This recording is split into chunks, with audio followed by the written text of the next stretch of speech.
All right, what is going on, everybody? Welcome back to SaberSim's DFS Office Hours. It is Monday, August 15th of 2022. Thank you for tuning into the stream here with me today. Hope everybody had a great weekend. I had a pretty good weekend overall. It was one of those weekends that just feels longer than it's supposed to, where you get to the end of that and you're like, man, it feels like that was almost just even like a short little vacation. So feeling refreshed, feeling ready here today. Didn't play any DFS yesterday either. So very ready to get back into the MLB DFS streets here tonight. 10-game slate on tap tonight with what looks to be pretty mispriced Garrett Cole. So should be an interesting one here. But we'll go ahead and start diving in here in just a moment. We have a few questions today in our queue about the different fill methods, filling our entries using the entry editor. A couple questions about how to know whether you are doing too much in SaberSim and how that changes whether or not you're looking pre or post build. A handful of questions as well about pool size, the DFS profit plan, stacking in baseball. So a wide variety of things to talk about here, and we'll get into this in just a moment. But before we really jump in, as always, if you have questions, fire away at me. Live chat in YouTube works just fine. So does the Office Hours channel in Slack. Both will work just fine there. If you watch or listen to the recording of the show as well, you are welcome to email us, support@sabersim.com, and get your questions answered there. But let's go ahead here and start diving in. We have a handful of questions from Sarosh via email here, so we'll start there.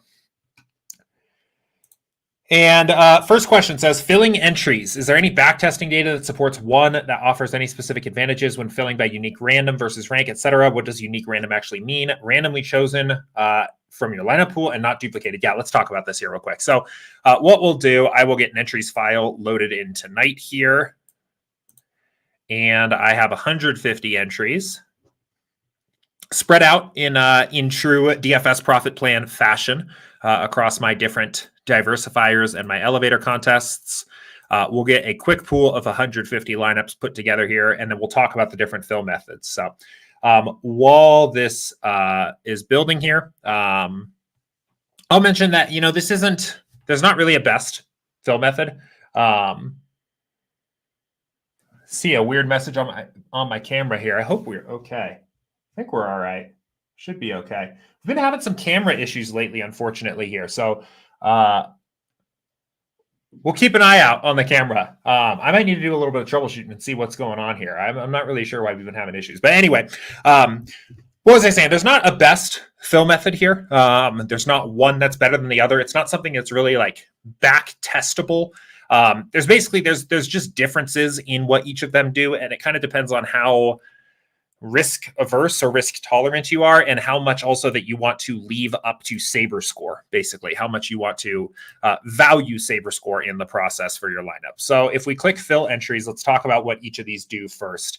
And I actually, we default to rank, and I actually think defaulting to unique random here is actually kind of the better way to think about it. And maybe we'll do that in the future, but I do kind of think unique random is like the baseline option here. And what unique random does is it will take a random lineup from your entire lineup set here. So Sarosh, your first question here, it is from your lineup set of 150, not your entire pool of 500, but it is your set of 150 in this case. And it will randomly assign a lineup into each entry. So lineup 149 could be in this contest. A random set of 100 will be in the minimax. Random set of 20 will be in this contest, and so on. Right? That's kind of the basic one. And what's nice about unique random is that it is basically the most risk averse option. It's going to be the most diversified, and it would be actually my recommendation for any player to start here. I think it's the best starting point option. I think it's the best place to begin with your entry set, right? For that reason, it's going to diversify you. It's not going to be you're still playing your best 150, but you're not really being overly opinionated about what goes where. Now, one step up from that, or one kind of difference from there, would be the unique rank, right? What unique rank does is it's going to still put a unique lineup into every single entry, but it's going to do it in the order that these contests are sorted by the order that your lineups are sorted over here, right? So right now I'm sorted by Saber score, highest to lowest. So if I fill entries, right? A common way of using this would be using the unique rank and then sorting by like buy-in, top to bottom. If I did something like this, best overall lineup, number one Saber score goes into this contest. Then the next best lineup goes into this one.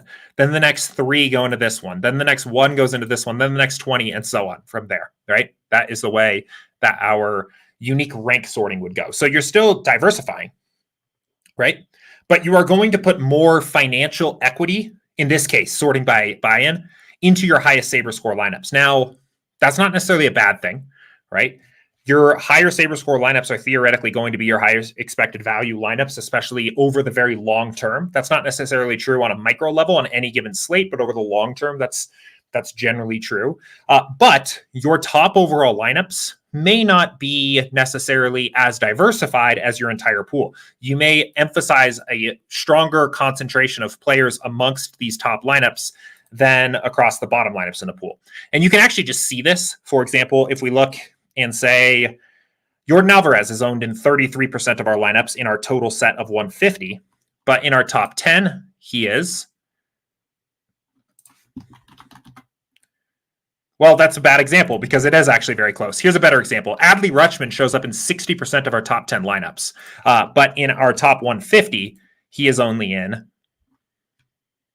17%, right? So we're going to overemphasize Adley Rutschman in our high, and probably Orioles stacks in general in our higher dollar contests compared to what would happen if we just uniquely randomly sorted them. The rank fill method is going to put your top overall Saber scored lineups in every contest and not worry about duplication. So if we did rank fill, all of our single entries would get the exact same lineups. They would get the exact same number one lineup. Our 3 maxes would get that exact same number 1 lineup plus the next best 2. Our 20 maxes would get those same 3 lineups plus the next best 17. And I'm only have 100 entries here on the mini max, but if I had 150, they would get those same 20 plus the next best 130. This is basically really doubling down on Saber score. You're basically saying, I want my number 1 lineup to go into everything. I want to make sure I have that lineup everywhere. And you're saying Saber score, or however you end up choosing your number 1 lineup here, you want to get as much action down on that lineup as possible, right? So that in that case, you are going to be more risk tolerant, right? You're basically chasing upside. You're basically saying, I want to maximize whatever EV edge I get from higher Saber score lineups. So ultimately, I would recommend probably sticking to the unique fill methods because I think it's going to get you more lineups in play, which based on our contest selection DFS Profit Plan is the optimal way to select and fill your contests. It's also going to spread out your risk. You're going to have as many opportunities to get a high scoring lineup as possible. So, but again, that's not something that would ever really make sense to back test for us because the value of different fill methods is not necessarily in terms of ROI. Right. It's, you have one that allows you to diversify a little bit more, one that allows you to chase a little bit more upside at the expense of diversification. And it kind of depends on the individual player tolerance of what you prefer there. So, but good question. And let's keep it going. Let me real quick here. Okay, cool. Another question here. Patrick said I need to go back to the old school Polaroid. Yeah, I think so. I think what happened here is I turned a setting on the camera to basically help like auto adjust it a little bit better. And I think since this stream is just so long and it's just on the entire time, I think it's causing it to overheat or something. So we'll figure that out. Hopefully we can get through and see what happens here. But okay. Are you serious? Okay, YouTube. Oh, there we go. Okay, it says YouTube rejected my comment. I'm the host, YouTube. My comment is valid. This is the second question here today. When am I tinkering too much, altering player exposures, team exposures, and stacks, meaning taking the pure SaberSim build and then just messing it up, or is that even possible pre and post build? Yeah. So good question. I think it is much safer to make adjustments in the post build process because those lineups are basically already made unopinionated with your tinkering, right? You're basically saying default settings, default projections, all of this other stuff. Build me build me a set of 500 viable lineups and then sort it, right? And when you come in here and you say, I want to take a stand and I don't want to play Houston, right? You are sorting through a pool of lineups that was built unopinionated about that stance, where Houston was represented accordingly. And if you sort through it and say, in my 150, I don't want to play any Houston, you can kind of almost check your work and ask SaberSim, hey, of the best 500 lineups you can build for this particular contest, is it viable to fully fade Houston? And what SaberSim is telling you is yes. Maybe you want to come over here and say, okay, I want to fully fade Houston and I want to fade Garrett Cole. And we can see, does it work? No. It's saying not within the first 500 lineups. And I think with this way of thinking, you can kind of set up guardrails of how much is too much very easily for you. One thing is I would probably here have built, if I was actually building this for real, if I was actually building 150 lineups, I would do this with a pool of 1,500 lineups instead of 500. So I would probably increase pool size. But you can really conveniently here just go ahead and basically say, SaberSim, build me a good pool of 1,500 lineups. Let me see what's in there. Let me make adjustments. And the moment you see, hey, there are not lineups in your pool of 1,500 that match what you're trying to do, that's a good signal, I think, that you may have done too much. Or at least at that point, you're going to have to go to the pre-build. You're going to have to go back to the projections and make adjustments there to get what you want. Now, how much is too much in the projections tab, right? Or what should you be doing in the projections tab? Now, it's perfectly fine to make adjustments here as well, right? That's why you can. These adjustments will change the inputs to the system, right? So your adjustments that you make before the build are going to be more impactful than what you make after the build, right? Because they're changing the inputs. You're not just filtering and sorting the inputs. So what adjustments are appropriate? Well, I would say if you have a stance that you know you're taking no matter what, you might as well just tell us beforehand, right? Like if you have decided that you are fading Garrett Cole and you don't care how it fits in or what the slate looks like or anything else, and you just have made that decision, and maybe you're fading, fading Astros too, right? Let's be consistent here. Like if you've decided you are doing that no matter what, if you do that here, now it's risky, of course. It may be doing too much, but you should tell us that ahead of the time so we can build you a better pool of lineups that allows you to tackle what you're actually trying to do on the slate. Now, if you're trying to figure out how much is just too much, like where's an appropriate amount of things that I should adjust, I like to think about editing things in terms of 10% buckets, right? So maybe you want to see, hey, I really kind of want to see, can I get away with a Garrett Cole fade on today's slate, right? This ownership projection is crazy, 91%. I don't think that's actually what we're going to get, but I do think he's going to be very highly owned. Maybe one thing that we can do instead is adjust his projection down 10% or so. So maybe we take this down to, let's say 24.5, right? That's about 10%. And what we're really doing here now is we're saying if Garrett Cole's true average projection is 10% less than what we projected, now let's see how much we get of him. And what's nice about this is I think it lets you stay about in line with what the model gives you, right? It's lets you stay about in line with where the sims are by default while still making adjustments without going kind of overboard. In other words, we're saying, what if Garrett Cole's projection was 90% of what we actually projected, which is probably within the realm of reasonable error here? How much would we still get? And that gives you a better opportunity to kind of check your work here. So what I would do is personally, I would say when you're editing, when you're making adjustments, I would try to make adjustments in a post-build process first, right? Post-build process, you're going to basically let SaberSim build unopinionated lineups, and you can stress test the builder and see what's viable, what works here. If you are not able to do what you think you want to do on that particular slate, one, that's an opportunity to check your work. Two, it's an opportunity to go back to step one, to the projections tab, and make some adjustments there. And from there, I would start with 10% adjustments max.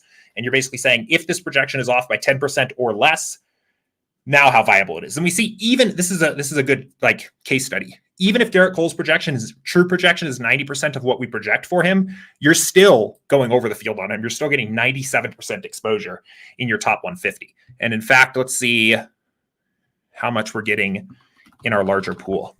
55% of the lineups in the pool still have Garrett Cole. Now, though, you may find that a Garrett Cole fade is actually more viable here. And now you could actually maybe even potentially do both of these things if you wanted to, right? And you can kind of start to frame these things in your mind in terms of probability. So in this case, we can't, but let's just remove the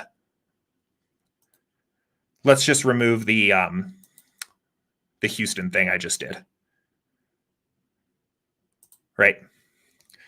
So now we can like kind of frame these things and basically say fading Garrett Cole becomes somewhat viable provided his true projection is 90% of the way we projected him.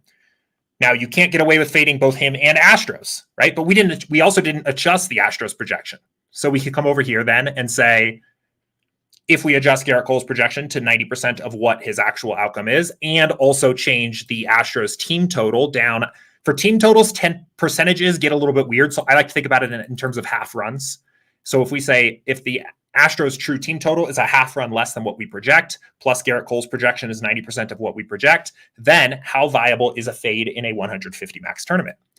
And this way, I think you can start to kind of think about how things fit together. So cool. Let me know if that helps on that particular question, Sarosh. There were a couple other follow-up questions from that as well, so I'm going to hit these real quick too. And then I see some questions already coming in YouTube chat, so we'll get to those here shortly. Let me go ahead and get this next question in here. Is it better to change stacking exposures after the build or before? Some days on large slates of 12 or more teams, I've noticed I get a high percentage of builds. I don't touch sliders at all with 3-3-2, 2-2-2, 4-2-2, etc. Yeah. So kind of same deal here, right? We're going to build you based on what we found is the optimal amount of correlation and sim precision and other things like that, an appropriate amount of each stack, basically, right? And you can see here, that's going to be heavily featured on like a 10-game slate like tonight. That's going to be here. Let's adjust this to like the top 20 lineups, because then we'll let SaberScore have a little bit more value here. Okay, like that's heavily featured towards 5-2, 4-3, 5 stacks, 5 threes, right? But we do see some smaller stacks start to creep in here a little bit as well, right?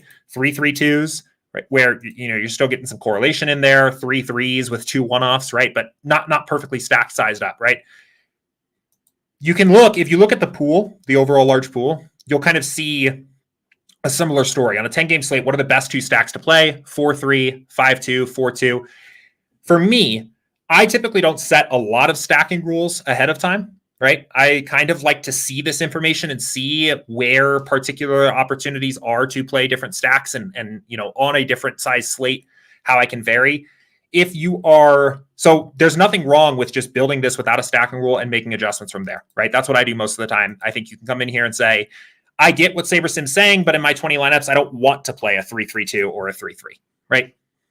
And just eliminate them from here. There's nothing wrong with that, right? That's part of the reason this is here. Now, if you know ahead of time that you are going to do that 100% of the time, there is no situation ever that you play this slate tonight and you play anything smaller than a 4 stack, then I would tell us ahead of time for the same reason I said before, right? If you know that that's true, let us build you a better pool that tackles what you are trying to accomplish here. So, cool. Let's see here. And let's keep it going. And then, okay, yeah, so there was one other follow-up question here from Sarosh as well. And it said, if I change that build to force 5 stacks, will it have some sort of a negative effect or does it matter? It doesn't. I wouldn't think about it as having a negative effect coming in here and setting a stacking rule, right? At least because that's directionally correct. Now, you can mess this up, right? If you came in here and said no more than 3 players per team, right? I don't think that would be a very good idea. But since this is like directionally correct, that I think adding correlation is generally a good thing, all this is going to do is it's going to say that every time we select sims for a given game, for a given lineup, we're going to make sure that that lineup gets constructed with 5 players from the same team. So I don't think there's anything wrong with that. All right. Cool. Let's keep it going. I'm going to hop over to YouTube chat real quick and hit the YouTube questions here. Patrick said my thoughts on Cam Smith being assessed a 2-stroke penalty. I didn't even know that it happened, to be honest. I was way over the field on Rory and Scotty and basically like ignored golf after they both missed the cut. So it was a tilting golf slate for me. I mostly ignored it. Eric said, first time watching the show. Good stuff. Thoughts on Coors Field this year? I just can't seem to figure out my projections there correctly. Yeah, I would say that, like, this is just my personal take, how I've been kind of rolling it with this year. I've been mostly about even with the field on Coors this year. I find that that's kind of my, in terms of even matching ownership on my stacks and individual players. I've found that, especially this year, when there's situations that I don't know how I want to project it, or how I don't know how I want to strategically attack the slate, I will just try to let that situation be a net neutral on my lineups. And I feel like matching the field on ownership is a decent way to accomplish that, where, my average lineup is going to succeed as much as the field's average lineup for that particular angle, and find an opportunity to get edges elsewhere. So it's tough. I don't know if I found like a one size fits all solution there. I think there's Coors slates where I found that the field is a little bit overrating the game, just as much as the field is underrating the game. I actually strangely feel like this year more than ever, I've noticed that it seems like on the slates where there is, the Dodgers slates we had a couple weeks ago, or maybe a month ago, where we have a Dodgers with like a 7.8 implied run total. I was surprised that people were not higher on the Dodgers. And I know, like, Trey Turner and Freddie Freeman were like 40% owned, but there were guys closer to the back of the order that were 15, 16, 17, 18, 20% owned. And there was no other team on the slate that even had like a 5.5 implied run total. I have strangely, and this is counter to how it's been in the past for me, I've found that in this year in particular, I feel like people are undervaluing the good teams in Coors Field and actually overrating bad teams playing in Coors Field. Like, the Coors effect is taking too much of an impact. This is just anecdotally what it feels like to me here. The Coors impact is taking too much of an effect on people's projections, and they're ignoring the value of the team playing there. So, very general trend. Most slates, I would say that I'm just trying to play neutrally around Coors. But with that said, it seems like people are undervaluing the good quality teams that I've noticed when I've been playing my slates. So,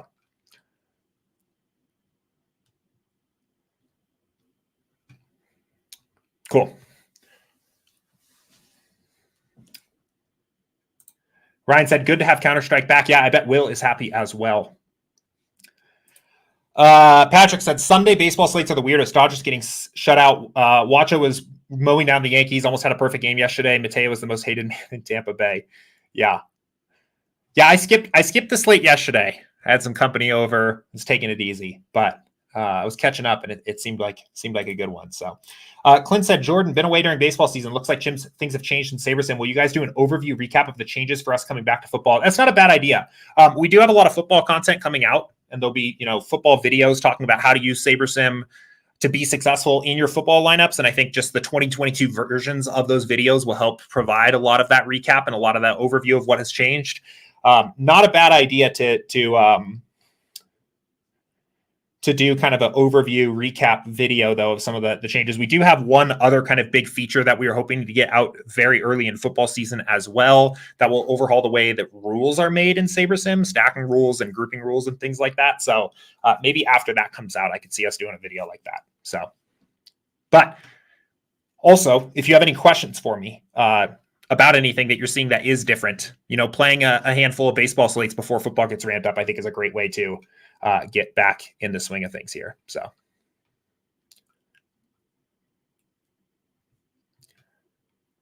all right, cool. Let me jump back over to Slack here and hit some of these questions that have come in Slack real quickly here. Backing up to a couple that came in over the weekend here. First one from Rogue.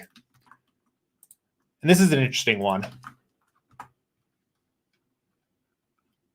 Any explanation on why two builds with identical settings apart from the lineup pool size, 500 versus 1500, that the smaller pool is consistently producing higher scoring lineups? I've tried this multiple times across multiple settings too, like 555, 857, 864, etc. Yeah, I mean, it depends, I think, on how you're defining higher scoring lineups. It's hard for me to necessarily exactly answer why this would be. I mean, if you're looking at like the average scoring lineups across the entire pool, I think it does make sense, assuming that the builder can find good lineups more readily, the less lineups that have been made, right? it would make sense that a smaller pool might have a higher average score, at least up to a certain point, right? Like if you're saying, I think it's fair to say that on average, the first 50 lineups you might make might be a higher average scoring than the next 50 lineups you might make, just because you can only make every lineup once. And a given lineup being made in that first set takes it out of contention to be in that second set, if that makes sense. The larger your pool gets, I think the higher the probability that any given lineup in that pool is the highest scoring would be higher, right? Because there's more lineups in the pool. But I think it really kind of depends on how you are calculating this. So I don't know. Let me know a little bit more about like what you're calculating here. But I also would say, if you're actually doing this from an actual score standpoint, this is something that is going to be super noisy unless you have a huge sample size here, right? If you've done this even for just like the past like 2 weeks or a month of slates, it's probably still going to be pretty noisy. But I would say if you're calculating an average score, maybe even an average actual score, but definitely an average projected score, I think it would make sense that there's going to be a higher average projected score the smaller your pool size is. So happy to come back to that. Let me know. And then a couple questions from Ian here. A question about the profit plan, which I'm following. I haven't a massive bankroll, so I know in the videos you mentioned not to play the 10-cent contest as the reward isn't the best. Would you max a 20 max? Would you max a 20 max in the 10-cent or put 8 lineups in the 25-cent? Question 2, would you play every slate you possibly can or just play one a day? Thanks in advance. Yeah, so I mentioned in the DFS profit plan that the plan kind of starts with the quarter jukebox, right? That's kind of like the first diversifier contest that we recommend you playing. I think, part of the reason for that is that's where our analysis began, right? There isn't a lot of reward in playing the dime times. There's also just a lot of people, the same people are entering every dime time to get as much action down as they can under the $3 threshold. And I just don't think those are the best contests to play. Really, I would say what I would probably recommend, I think the lowest amount of money that you can really play while kind of still following the DFS profit plan is about $6 a slate, which would be playing the quarter jukebox for $5 and playing $1 into the $1 daily dollar, right? That if you're playing 5% of your bankroll a night is what, $300? Is that right? Let's see. I think so, right? Yeah. Oh no, I'm dumb. That's $120. Don't do math on stream, guys. So you need $120 to kind of justify that. I think that's probably the baseline of where I would start with the DFS profit plan. If you don't have that, frankly, I would probably try to save up a little bit of extra money, put aside like a weekly or monthly until you do. I think grinding a bankroll up from those dime times as your only diversifying contest is going to be pretty hard. I think that's kind of the bare minimum of where I would start. And I would recommend probably sticking just to a single slate, just playing the main slate every night until you get a much, much bigger roll and can justify spreading out a little bit more. So, but good question there. And that's, you're still going to, doing that, you'll get 21 unique lineups in play every night. You'll have some legitimate upside. If you take either of those contests down, you'll win a few $100s and you'll be on the road to building up. So, and then Carry Out Cole had a question for me as well. On the Teams tab in MLB, is that hitters only or does that number include pitchers? It is hitters only. Your stacks tab, or not your stacks tab, your team stacks tab is what it used to be called. We shortened it to just the Teams tab for clarity here, or not clarity, but I guess consistency maybe. This does not include pitchers. This is only hitting stacks. So yes, that's true. All right. Okay, let me see. There's a question from Troubles here as well. Let me go ahead and touch on this here real quick. Is there a way to select specific positions for the captain for League of Legends, say support, for example, besides unchecking all of the other captain options or filtering out entire teams? Trying to set captain to be within a few specific potential captains, but somewhat agnostic to the rest of the fill. And trying to use Sabres optimization for the rest, but haven't run into a few problems. Let's jump over here. Let's see. I think there's a variety to do this here. There's a variety of ways to do this. Besides unchecking all the captain options, I mean, I feel like that's just your best way to do it, to be honest, right?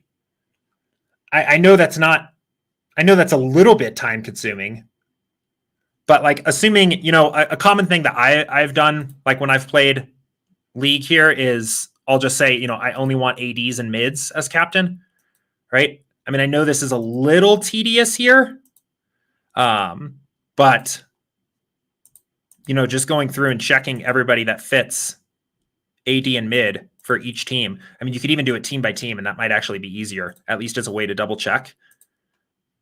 So basically, we're just limiting the pool. And I think that should be pretty much everybody. Oh, there's a mid. Well, 0 projection, right? So yeah, there we go, right? So now, because we've limited our player pool to only include these players, right? And I realize I have the view here that's a little bit hard to see. So hopefully that's a little bit better, right? But we just remove, you know, these guys. And if we do this pre-build, you shouldn't run into any issues with exposure settings, right? Now, if we go in to actually build our lineups, you know, I don't even know if there are a lot of 150 maxes for League. Now, if we do 20, right, we should be okay. I think that's the easiest way to do it. So I'm curious, you know, I know you literally said besides unchecking all the other captain options. I think unchecking the other captain options is simply the easiest way to do it. It's a little bit tedious, I know, but not too bad, right? And now we only have mids and ADs as captain. I think that's going to be your best bet, Troubles. If I'm misunderstanding you here or there's something I'm not thinking about, let me know. But I think that's your best bet. And if you do that ahead of the build beforehand, you should not run into any exposure issues post-build. So, cool. Ramsey said, but if I choose pitchers as an option in the stack, that should show up in the team stack. Okay, I assume you're talking about the stacking rules here, right? I don't think it actually does. So the pitching, the correlation of a pitcher to the same team batters is pretty low, right? There's that win bonus, right? That's basically the only way that you're really going to get there, and it's a pretty minor impact, right? These correlations are not super high, especially compared to same team batter correlations, right? It's pretty minor. So I think even if you, well, actually, I know, even if you set a stacking rule here and say at least 5 players from the team and then manually include the pitcher here, that does not change the way that the team stacks are calculated here in the post build. So basically, if you came over here, we'll let this load for a second. Here's a good example. If you came over here and looked at your 2 stacks and you see, you know, New York 2 stack, that is never going to be Garrett Cole plus a batter. That is always going to be 2 actual batters, right? So, and I think that's just to mostly avoid confusion. I think in general, conventionally, people assume that their pitchers are not necessarily included along with those stacks.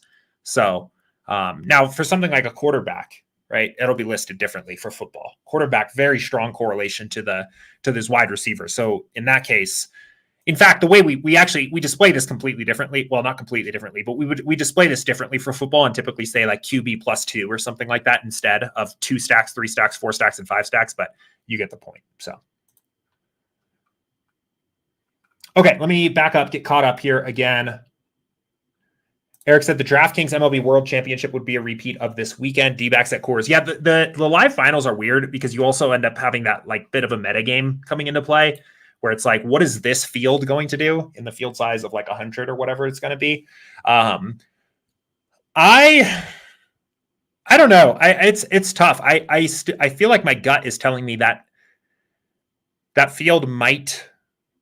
It depends on the slate, right? Obviously, I don't know what the slate's going to look like, but that field might over fade Coors. Like it is the easiest low hanging fruit of like fading. And I think the conventional wisdom on contests of that size are just pivot off somewhere, right? Do one thing different. And I think it's so easy. I think it's going to be so easy for a lot of people to say, hey, my pivot, my thing that I'm not going to do is fade Coors or is play Coors, right? The thing I'm not going to do is play Coors and then fade there. And you might even end up with efficient ownership on the highest overall, efficient or inefficiently under-owned ownership for a contest of that size on the smallest game or the highest run total game on the slate. So I don't know. It's tough. But we'll see. I think it also depends a lot on what pitchers are out there as well. Pitchers end up being an interesting wrinkle. So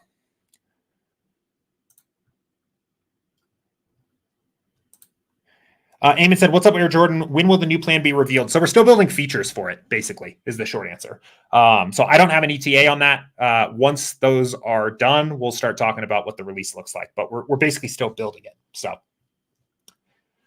Don says, for a 20-game MLB slate, I assume that's a mistake. 2-game MLB slate?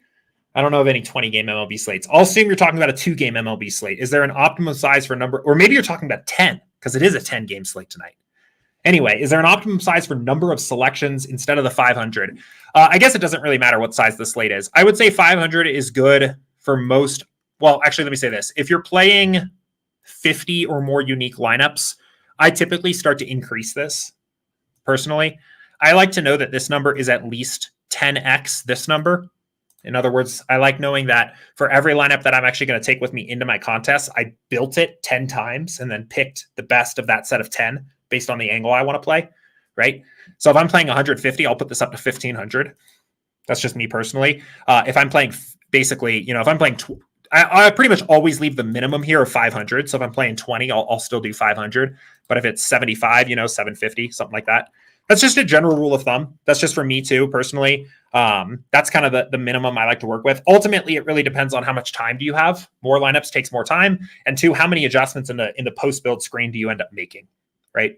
I make a lot of adjustments, so I typically like to have a pretty big pool.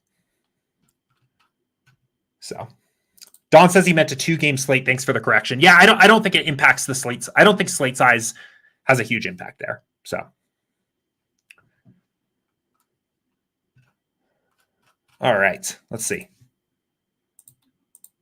Okay, back to Trouble's question here. And it says, I think I might have been unchecking within the build, and that may explain why no issues with the specific positions on that build while I was running into a few. Yeah. Okay. So that makes a lot of sense, right?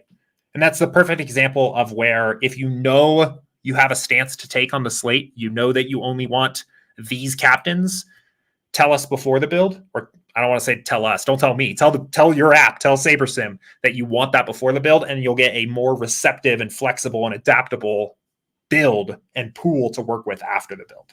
So good question. Cool.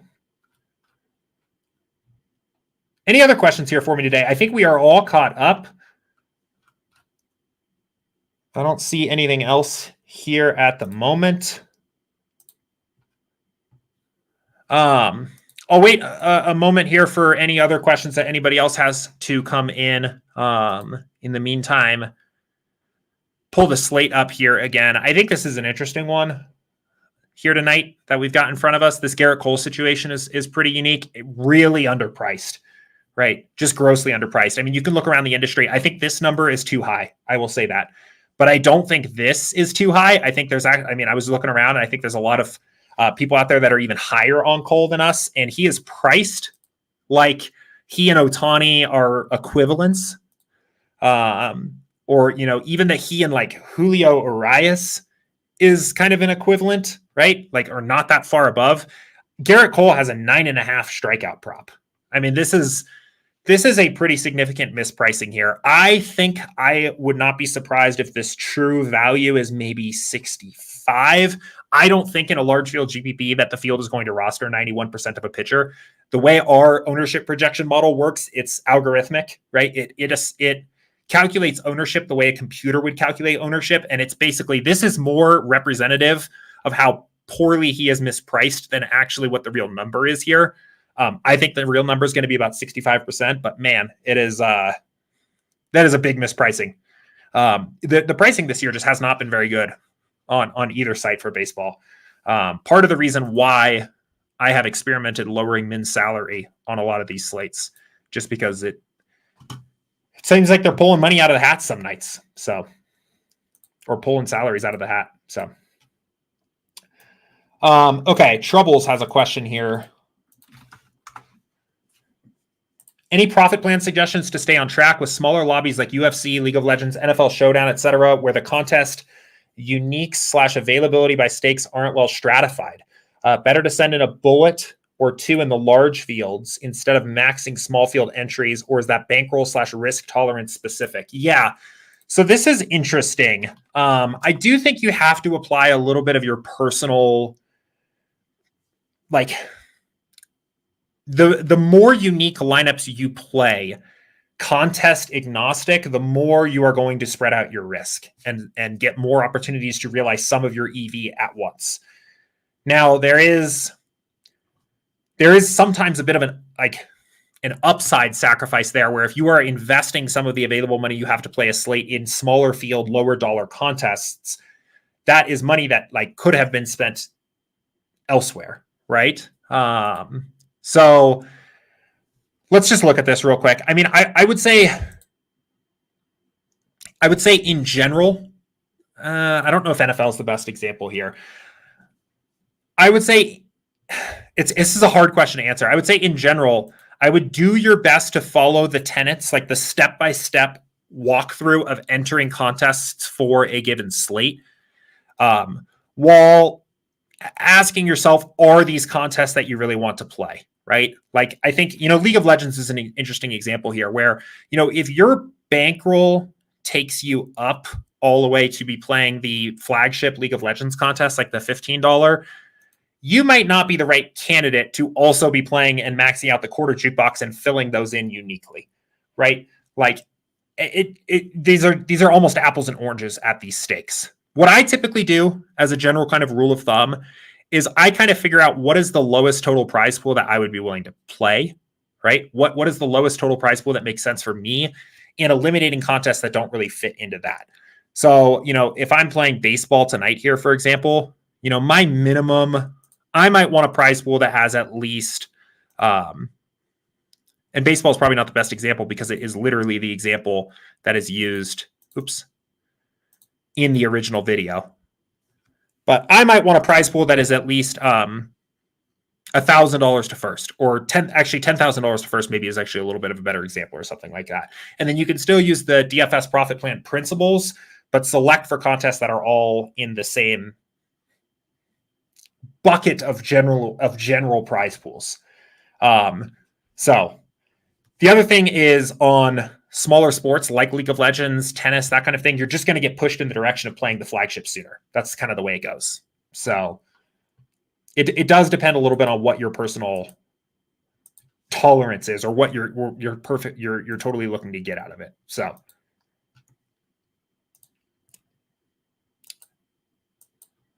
all right. Eamon said, Air Jordan, before you go, please teach us how to take advantage of ownership flaws. Yeah, I mean, so our ownership model has come a long way. I will say that. I feel more confident about just what the ownership projections say by default on any given night than at this point this year than I did at any point last year. It's tough to say how to take advantage of it. I think some of this does take a little bit of experience and intuition, right? This would be, I've played baseball DFS for 5-6 years now. This would be the highest ownership projection I'd ever seen on a pitcher on a slate of this size ever, right? There's just kind of a red flag going off for me that I think, it just seems too high. Right? It's hard for me to say exactly why. I just know that number's a little bit high. I think. And there's a couple. I think there's also a couple biases that you can in general pick up on, or possibly look into when you're looking at ownership. One of those is recent form, right? Like short-term performance. When Ohtani was like just running crazy hot earlier this year and had like string of 10, 11, 12, 13 strikeout games in a row, his ownership projections were just coming in, or his actual ownership was just a little bit higher than projected consistently. After Spencer Strider's like 13 strikeout game, he was owned more the very next game. Teams that are hitting hot will often be a little bit owned higher than our ownership projections will come in. In terms of how to take advantage of that, I think the best thing you can do is just update the ownership projection. And don't even stress about being too accurate on what the final number you get here is. I would worry about just being directionally correct, right? As long as you are right that the ownership projection comes in lower than 91 here, that's going to pay off when it comes time to build lineups because we're taking into account ownership fade when we build them, right? So now when we build this, even if his ownership projection is 70 or 40, it would have been better, not his projection, his actual ownership is 70 or 40. You're going to get a better, more strategically aligned set of lineups here than you would have at the 91 ownership projection. So, but that's how I would kind of think about that there. Eamon said yesterday Varsho was high owned, but Walker was the play. Yeah, I mean, sometimes those like same team hitter ownerships having pretty big differences. I think a lot of times is more about the ease of how easy it is to play that player in a given lineup, right? One player might be at a very solid or a positionally scarce position. Another might be at a positionally rich position, or one player may just like cost a little bit more. I think most of the time, because our ownership model actually uses real lineup construction to generate the ownership projections, we will pick up on that pretty well, right? So if we look, let's see if I can find one here. Do we have like a very well projected team here tonight? We don't have a lot of like teams in elite hitting spots, which is kind of interesting. I guess we will use Toronto here as an example and see if we can kind of see a situation here. Okay, so here's yeah, I don't even know if this is like a great example, but that's typically what it is like you may sometimes have a situation where one player is projected for a lot more ownership than another, even on the same team. And it's generally because of the way that they fit into other lineup constructions on that particular slate. So, but most of the time we'll pick up on that pretty well. And that will kind of naturally be incorporated into your lineups well, based on the ownership fade slider, right? In the example that you're giving here, Varsho and Walker probably have similar upside, and we'll generally do a pretty good job of understanding that, hey, there's maybe an ownership leverage opportunity there on Walker if he's lower owned. So let me know if that helps. I also, another thing you can do is kind of look at like a third party here. So one thing that I like to do is, if you're trying to get an idea of what are going to be the most popular stacks, I think just taking a look and seeing how Vegas projects these games can kind of help make sure that you're in line with what actually might happen here. So if we go and look at the ownership projections for batters and see what we're getting, right? So, and I just look for similar names, right? So Houston, Texas, Minnesota, maybe Kansas City kind of pop up as the first ones, kind of like as a big three, right? You can check that just against Vegas and see Minnesota, Texas, Houston all show up as kind of high totals per Vegas. What's interesting is that Toronto has a pretty high total and they don't show up very highly on the ownership projections. Right now, that can mean a couple things. That can mean maybe they're just expensive, even relative to their salary. But this doesn't seem like an overly expensive team. I mean, you have an expensive Hernandez and expensive Vlad Guerrero, but there's a lot of ways to stack this team cheaply. This might be a team, to me, that we are under projecting their ownership projections by a slight bit at the moment. If they are the highest Vegas total team on the night, they don't look overly priced. That might be a team that maybe deserves a little bit of a bump in ownership as well. So cool. All right. I think we will go ahead and cap the stream off there for today. I will be right back again here tomorrow, 2:00 Eastern, same time, same place. So enjoy the 10-game slate here tonight. Have a good rest of your Monday, everybody, and I will see you all tomorrow. Take care.